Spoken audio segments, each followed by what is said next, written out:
I'm Joe Fryer. And I'm Lindsay Reiser in for Savannah Sellers. We're going to begin this hour, though, with those devastating wildfires that continue to burn this morning in Hawaii. There has been some progress made, but 3 fires are still burning, none of them 100% contained yet. Hawaii Governor Josh Green says this is likely the largest natural disaster in the state's history. The cost of the damage could be in the billions. At least 55 people have been confirmed dead, and officials fear that number will keep rising. The recovery effort of victims is likely going to take weeks once the fires are eventually contained. President Biden has approved a national disaster declaration for Hawaii and has ordered additional federal aid. For those without a place to stay, several shelters are now open with donations being collected by organizations in the area. People have been dropping off essentials, including clothing, hygiene products, as well as food and water. The president says people on the island will have the full support of the federal government. I've directed that we surge support to these brave firefighters and first responders and emergency personnel working around the clock there, risking their lives. We're working as quickly as possible to fight these fires and evacuate residents and tourists. We have full coverage ahead. We will hear from a Hawaii resident who is dealing with the aftermath of the fires.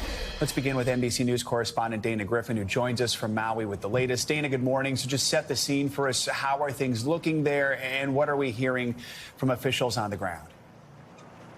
Joe, good morning to you. It's about 1:03 in the morning local time. Right now we're at the Maui High School, one of the largest evacuation centers. We've seen a few people walking around. A lot of people are sleeping in their cars. Others, hundreds, likely sleeping inside.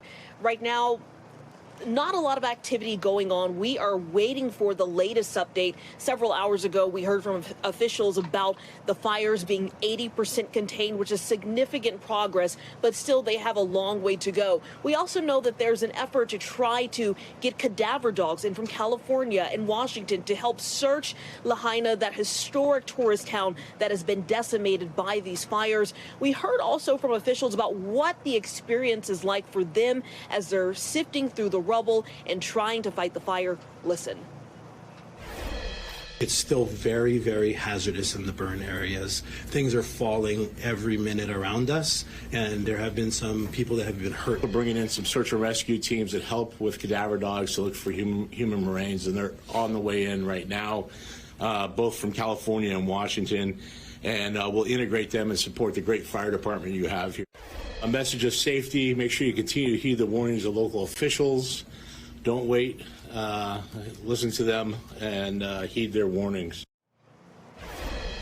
And at this hour, the roads that lead to the fire the destroyed area caused by this fire remain closed. So we have not actually been able to get there. Unlike usually fires that burn in California, you get direct access. But this operation has kept us back. The only way to access that area is by boat. But we have seen a lot of images. And Joe, Lindsay, it's very devastating. Yeah, and so many challenges they're facing. First, fighting the fires, and then also trying to rescue and search for some of the victims. Dana, what can you tell us about the thousands of tourists there who are still trying to get out, to fly home? Where do things stand on that front? Well, at last check, several tourists actually slept in the airport for at least a day trying to make their flights out. Several flights have been canceled. Still thousands remain here, either in Maui or have gone to other islands like Oahu. And interesting enough, the head of the business tourist area in Hawaii actually talked about how that is actually helping the the economy here, because while they want people to stay away from Maui, they think it'd be great to get them to these other islands to help bolster the tourism there, because this is what the state really relies on. So having everyone leave has been a big hit for them. But still, a lot of people still trying to make it out. So a lot of people obviously desperate to get home. All right. Dana Griffin reporting from Maui. Dana, thank you so much. We are now joined once again by Dustin Kaliopu from Hawaii. Dustin, good morning. Thank you for being with us and spending some of your time during what is just such a hard period. We spoke to you yesterday about how things are going. You and your family actually evacuated to the other side of the island. Just to let everybody know, at home, tragically, you lost your home. What have the last 24 hours been like? It's been a nightmare. I've not slept much. Every time I close my eyes, all I see is the red glow of the flames that I saw when we were evacuating. I see the kitten that we lost when we left our home that we couldn't find as we tried to evacuate. And after seeing the devastation of our whole town, all I see is the black ash, the destruction of every single building in our community.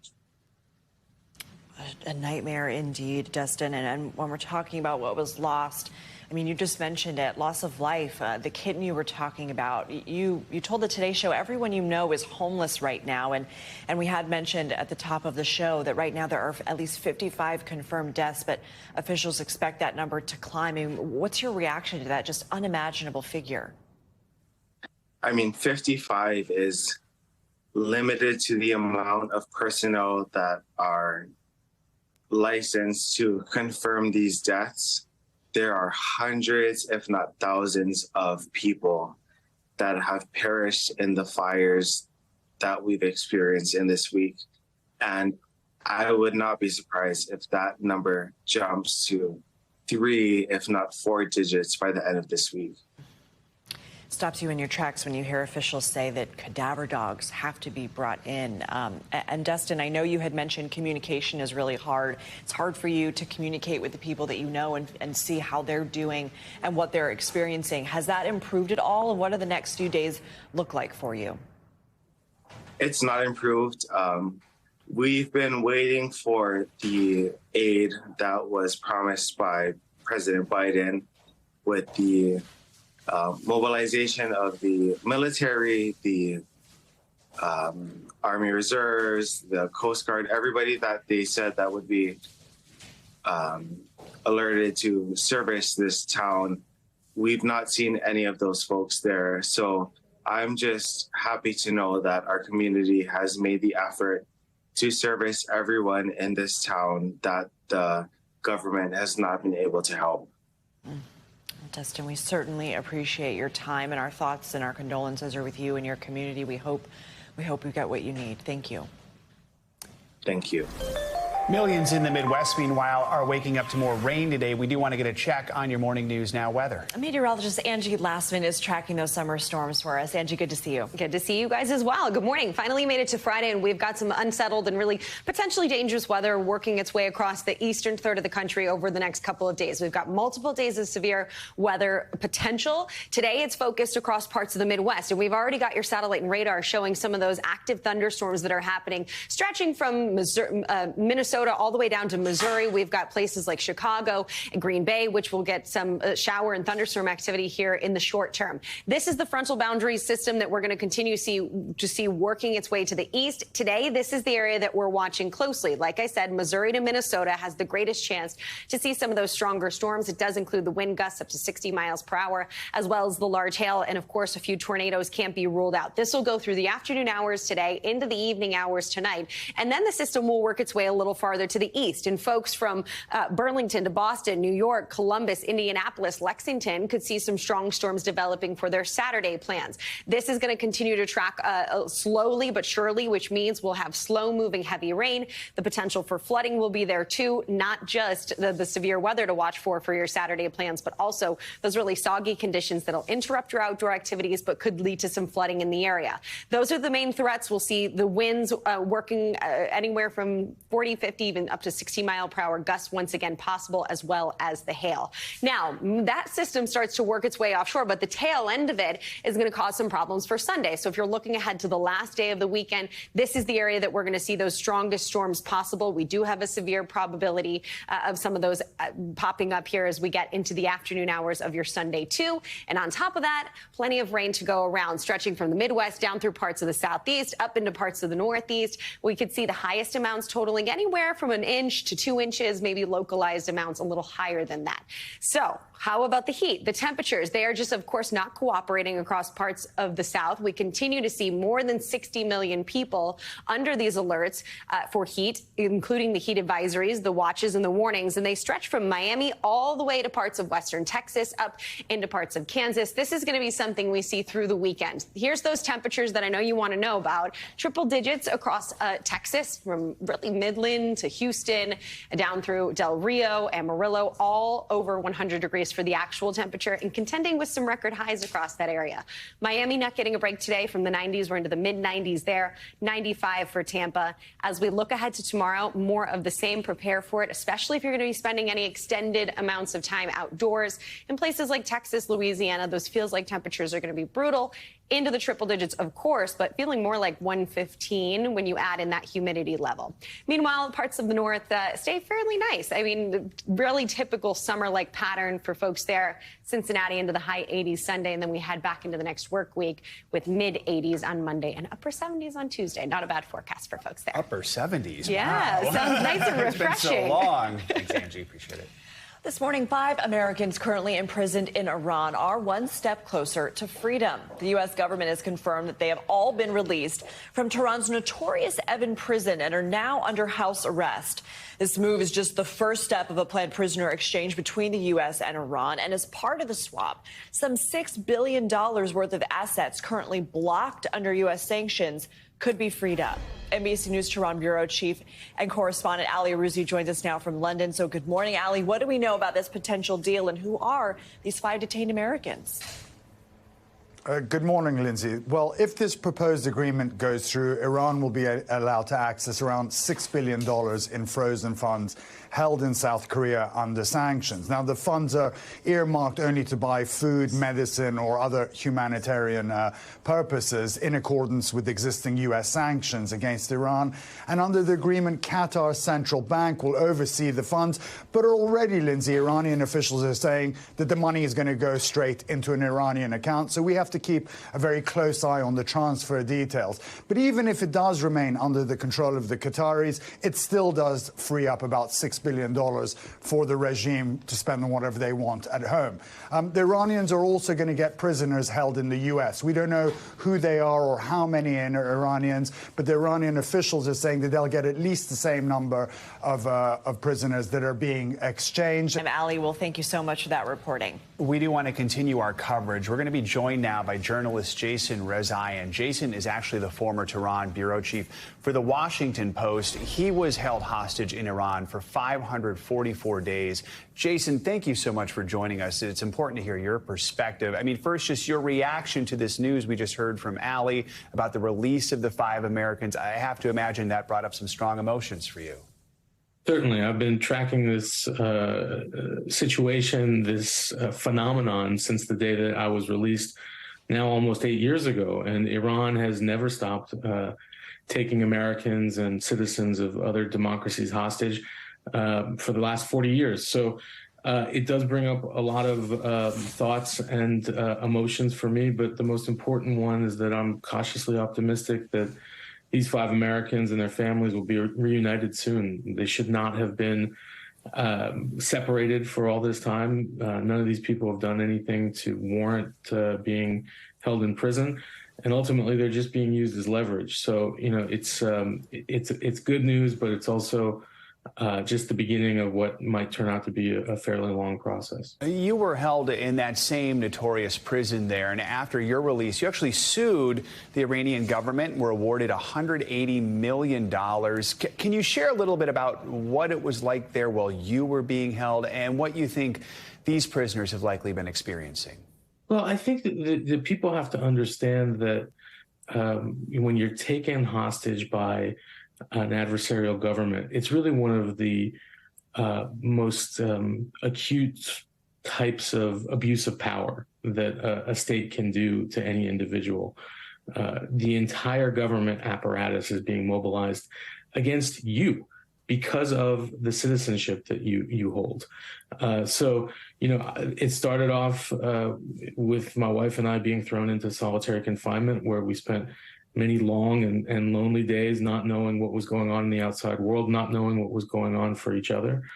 Then I was put on trial. There's no evidence, no witnesses, just literally an accusation out of thin air that I had somehow been cooperating with the U.S. government, spying on Iran.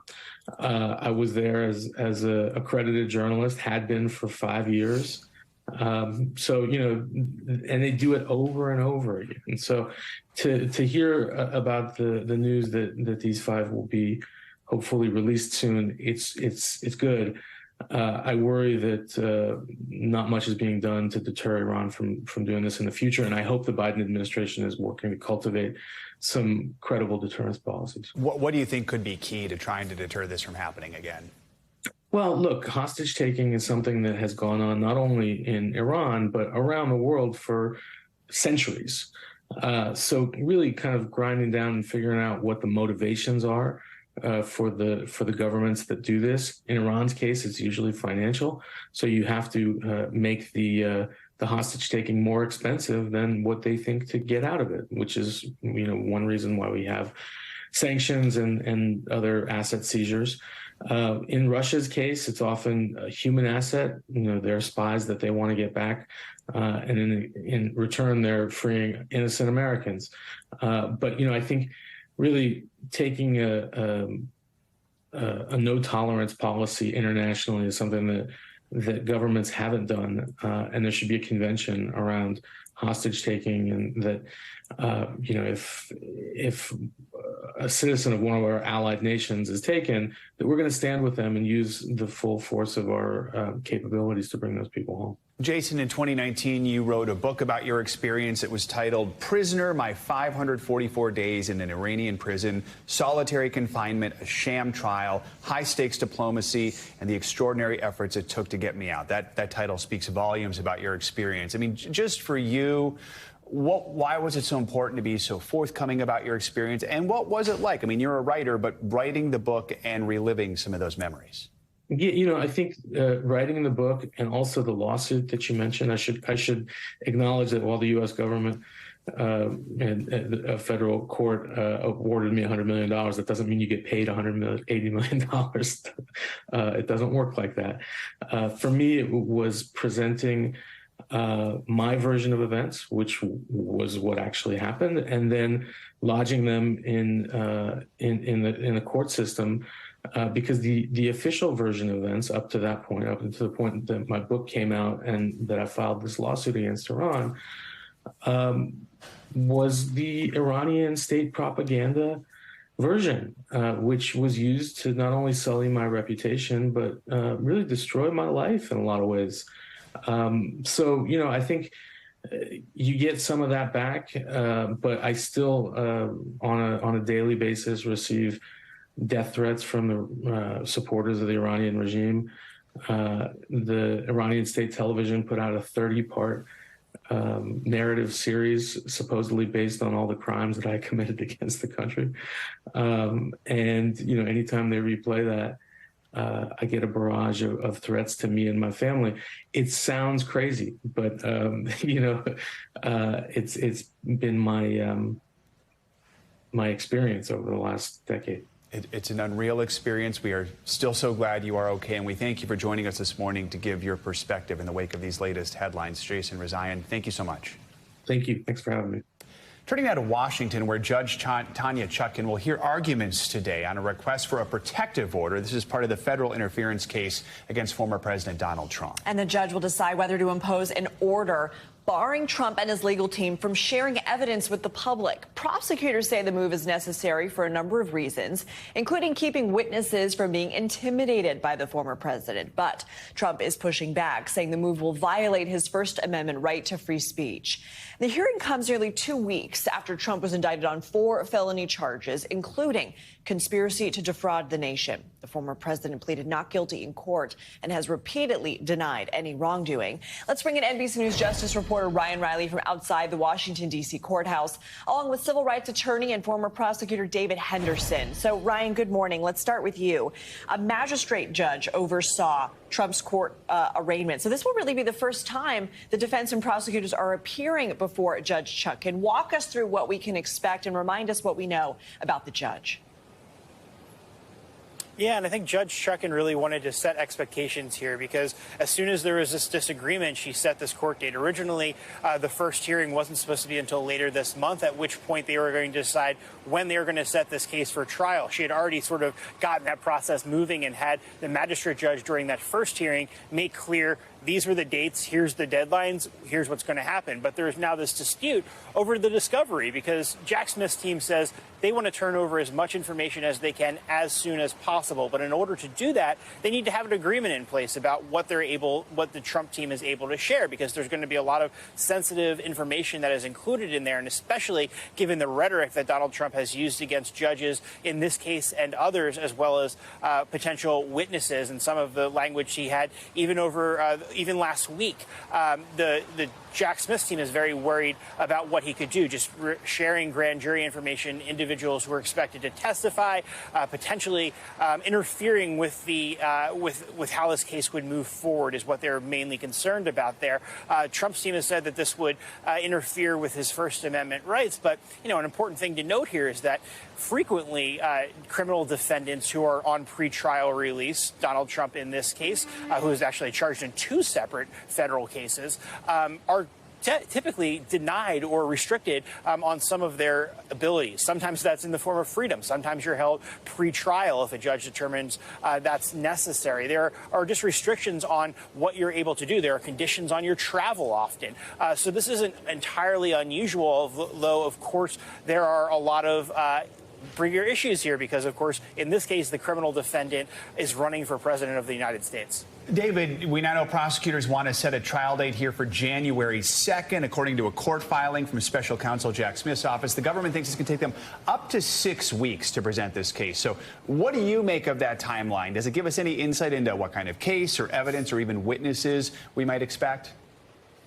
Well, Joe, there's a lot of overlap between that request for the timeline and the issue that we're already discussing with this protective order, because school's about to start back up. You can't do anything without your school supplies, especially your books. That's why the prosecutors are saying we need to get this information to him so he can start getting ready for trial. The challenge with the January trial date is that basically this is one of 3 criminal cases. This one got started later than the others, and you're trying to push it to trial earlier, which means it's probably going to get set back. Now, as I say that, every day today in every part of our country, people are going to be facing charges more serious than the ones that President Trump is facing, because they could go to jail for life or even be put to death, and they will have less time than roughly 5 months to get ready for trial. So it is feasible. It does make sense for this trial to go first. But even if they did get a January trial date, which I doubt they will, it will get pushed back because of delays like what we're discussing with this protective order. David, what are your thoughts on the arguments for and against this protective order? And what kind of latitude does the judge have in this case? In a nutshell, the judge can do whatever she wants to with the protective order because it's entirely up to her. The arguments here are silly because they don't really have anything to do with the protective order. On the one hand, Trump is saying, I need time to get ready for trial, so you need to move my trial date back. But at the same time, he's saying, well, hang on, I'm not ready to get any of this information yet because we haven't worked out this deal about the protective order. You would think it's an issue of first impression when you say that, right? But he has a protective order in his Florida case. So the question should become, why not just use the same protective order you've got in Florida? And there's no clear answer to that, except that they want to be able to argue about this, in addition to the fact that the protective order is necessary to keep people safe. I used to prosecute domestic violence cases. So in those cases, you have to make sure that the person who was assaulted is kept safe from the assailant by not giving out phone numbers, addresses, personal identification information. The same is true when someone gets on social media and says, you come after me, I'm coming after you. There's an obligation to keep people safe by protecting certain pieces of information. Speaking of safety, Ryan, we're learning security has been increased for Judge Chutkan. Real quickly, what more can you tell us about that? And is it common for federal judges to get a protective detail? That's right. You know, last week, Judge Chutkan was freely roaming around the courthouse behind me. But just yesterday, our own Daniel Barnes spotted her with 3 different U.S. Marshals being escorted around the courtroom just when she was going basically to get a coffee down in the cafeteria. So definitely an increased presence, 24/7 security in this case. And, you know, frankly, it's because this is going to get ugly. And we've seen this get ugly in January 6 cases before, and a lot of racial attacks on her. And that's something I think we can certainly expect going forward, especially if Trump continues to put his ire on the judge here. All right, Ryan Riley and David Henderson, thank you both so much. We also have an update on the classified documents case. The arraignment of one of Trump's co-defendants in Florida has been delayed once again. Carlos de Oliveira is a Mar-a-Lago property manager who was charged in Jack Smith's updated indictment last month. He's charged with conspiracy with Trump, and Walt Nada, that's Trump's personal aide. They're accused of blocking efforts by federal investigators to get sensitive files back from Trump after he left office. De Oliveira appeared in court yesterday for his arraignment, but he did not enter a plea. That's because his Florida-based attorney had not notified the court that he was representing him. His arraignment has now been rescheduled for next Tuesday. Nada also appeared in court and pleaded not guilty to the new charges. Thanks for watching our YouTube channel. Follow today's top stories and breaking news by downloading the NBC News app.